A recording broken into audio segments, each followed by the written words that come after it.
다음에는 어, 시장에서 돈을 가져가는 회사들에 대해서 한번 알아볼 건데요. 퀄리타스 반도체의 유상증자 사례를 한번 알아보도록 하겠습니다.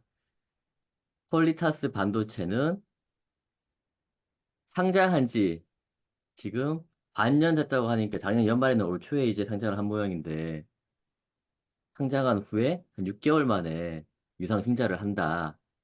뭐 회사가 그럴 수 있죠. 돈이 필요하면. 근데 이제 상장할 때 IPO 할 때 모은 돈이 306억인데 지금 증자를 하는 돈이 600억. IPO 자금보다 두 배나 큰 돈을 지금 유상증자를 하겠다라고 나온 거고요. 뭐 상장회사라는 게 주식회사이기 때문에 주주들을 상대로 증자를 하는 게 뭐 특별한 상황 아닌데 하나 특이한 거는 자, 첫 번째는 IPO 할 때 300억 받아왔는데 이제 유증을 할 때 600억 두 배가 늘렸다 이고요. 그러면 이제 여기서 이제 내부적으로 나오는 게 뭐냐면 아니 그러면 IPO 할 때 계획을 어떻게 세웠길래 반년 만에 돈이 더 필요하냐 이런 이야기가 나오게 되고요. 두 번째는 최대 주주 최대 주주가 참가하지 않겠다.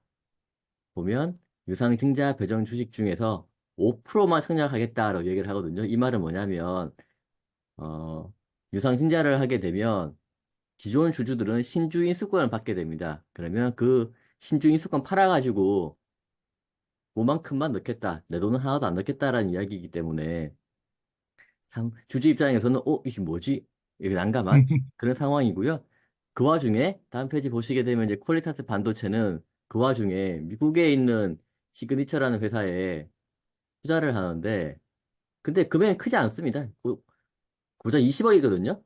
20억 응? 투자하는데 유상 증자 대금을 통해서 이렇게 넣을 거다라고 공시까지 한 거 보면 공시는 예, 공시했을 겁니다. 예.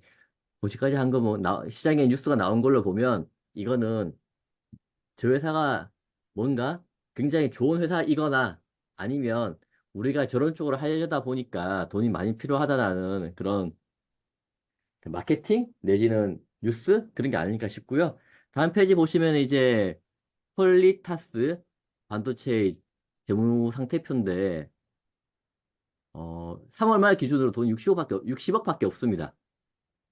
현금성 자산이 60억밖에 없고 나머지 보게 되면 기타 금융자산이 있으니까 그게 80억 합치면 한 150억 정도 있네요.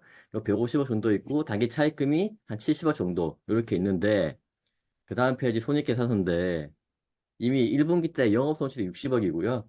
작년 한 해 동안 110억을 까먹었기 때문에 이래저래 계산을 하면 빨리 돈을 빌려야 되는 상황이다. 저는 그렇게 생각을 한 것 같습니다. 회사에서는요.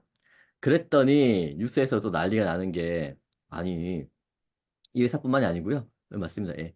하나마이크론도 요즘에 이제 유상 증자를 하는데 하나마이크론 역시 최대 주주는 한 10%만 참가를 할 거다 이거든요. 그럼 이 말도 뭐냐면 아까 말씀드린 대로 신중히 수권 팔아가지고 그만큼만 넣겠다라는 이야기고 그 다음 페이지 보시게 되면 이제 정리를 해놓은 그 그림이 하나 있는데 반도체 관련해서 반도체 관련 주식들이 하나 마이크론이 1000억, 1100억, 퀄리타스 반도체가 대충 600억, 윈팩 뭐 550억 정도 이렇게 유상 흰자를 한다 나오고 덕산테크노피아나 제주 반도체는 자사주를 지금 많이 팔았다.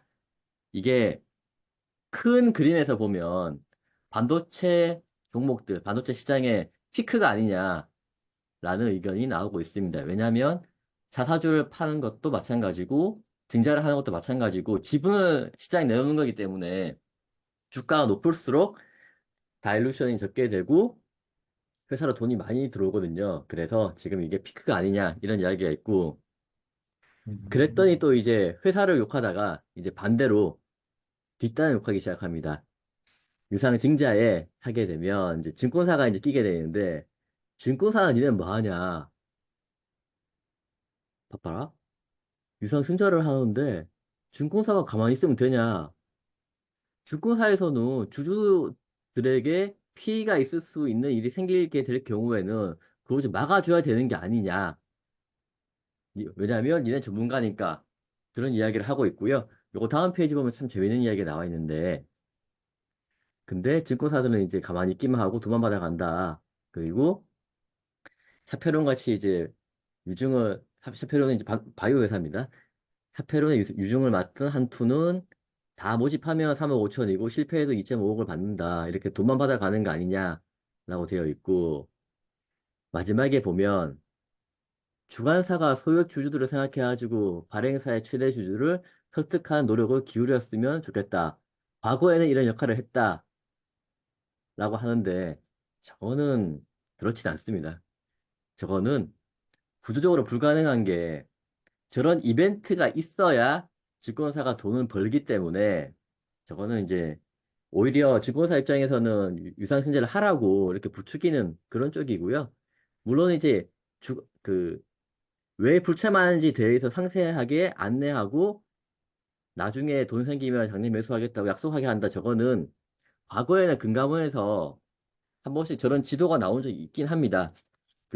시대주주가 얼마나 넣을 거냐, 100% 넣냐, 100% 아니냐 가지고 이제 따지고 100%안 넣는다 그러면 왜 안 넣는지, 그리고 앞으로 어떻게 할 건지에 대해서 증권신고서에 적으라는 경우가 있었는데, 증권사들이 저런 역할을 하지는 않았습니다. 보니까 이 기자 수첩 뭐야? 이게 오기현 기자 이게 제가 이게 아무리 상식적으로 말이 조금은 안 되는 것 같은데 아니 증권사들이 이런 역할을 해줘야 한다 전문가니까 이건 뭔 소리인지 이거 이 기자분 이제 개인적인 뭐 그런 걸 말하긴 좀 그렇긴 한데 이거는 그러면은 뭐 슈퍼에서 칼을 10도나 뭐 시카 팔면 뭐 파는 사람 뭐 그걸 뭐 막아야 된다 이건가? 이거 뭐지 이거? 증권사 하는 일이 증권사의 비즈니스 모델 중에 하나가 자금 조달 창구의 역할인데 그거에 따라서 그거를 하는 게 목표인데 그거를 막으라는 얘기는 좀 이게 좀 뭐 옛날엔 이런 역할을 했다. 이거는 주관사의 역할이 아니고 이거는 금융감독원. 그래서 그렇기 때문에 증권신고서는 금융감독원의 승인을 받는 겁니다. 승인. 이렇기 때문에 주관사는 그거를 그냥 알선. 이거 알선을 조금 더 넘어서 가지고 가이드와 협력자의 의미인 거지. 이거를 이거는 개념이 없으신 것 같네, 내가 봤을 때는. 당연히 이게 비즈니스 모델인데 비즈니스가 왜 그러냐 이렇게 얘기하는 거는 저 에바인 거죠. 예? 당연히 제가 봤을 때도 좀 문제가 좀 있는 분이신 것 같고요. 주관사는 이런 역할을 하는 게 아닙니다. 이런 역할을 하는 거는 어, 말이 안 되는 내용인 것 같고요. 네, 이 개념이 없는 내용인 것 같습니다. 물론 이제 그렇게 그 최대 주주한테 그런 얘기를 할 수는 있겠죠. 야, 참여를 해라. 돈이 없으면 네가 그걸 갖고 있던 그 주식에 대해서 우리가 거리로 대출을 해주겠다. 아니면 주관사에서 이제 인수공모, 책임공모 해가지고 자기들도 들어가겠다 하는 경우도 있고, 채권난 걸 다 떠안겠다. 이렇게 하는 것도 있죠. 이제 그런 거는 가능할 수 있어도, 뭐, 증자를 뭐, 이거는 제가 봤을 때는 좀, 제발, 좀, 좀 기준이 없는 자본시장을 좀, 근간을 흔드는 양반이네.